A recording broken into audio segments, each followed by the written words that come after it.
Calgary-Greenway. Thank you, Mr. Speaker. Government spending is a serious concern to my constituents. They work hard to do their part, separating the wants from the needs. All they ask is that this government does the same. Hear, hear.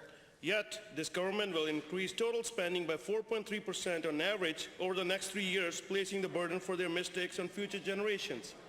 To the Minister of Finance, why did you not show the same restraint as my constituents and constrain spending to a more manageable level? Hear, hear.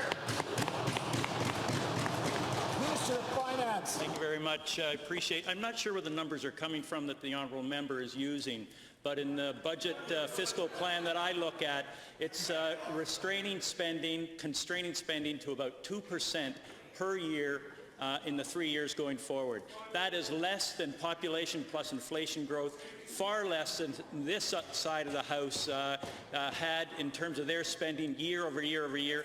We're bending the curve. They didn't.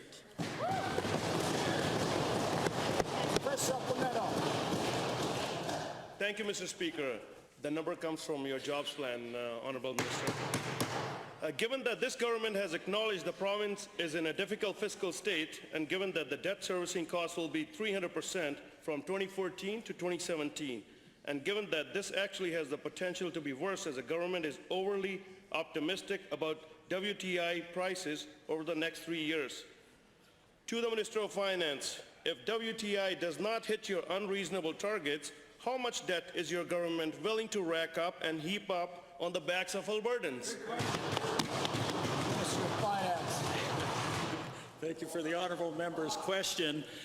You know, I think I stood in the House yesterday and I talked about what our debt servicing costs would be. They would be 2.4%.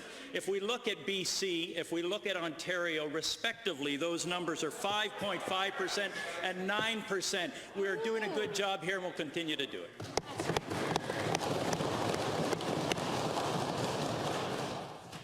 Thank you, Mr. Speaker. I think for this government, sky is the limit. But given that the government continually blames oil prices for immense deficit, and given that even if resource revenue were the same this year as it was last year, it was in 2014 and 2015, a year which produced a $1 billion surplus, we would have still have a $3 billion deficit. Again to the minister, will you stop blaming low oil prices and admit that your government is unable and unwilling to show even the slightest intention to constrain spending?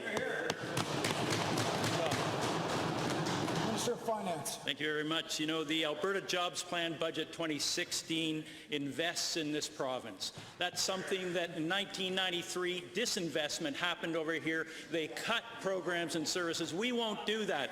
We will invest $34.5 billion in building this province so people can get back to work, Mr. Speaker. That's what we need, jobs, not the kind of rhetoric over here.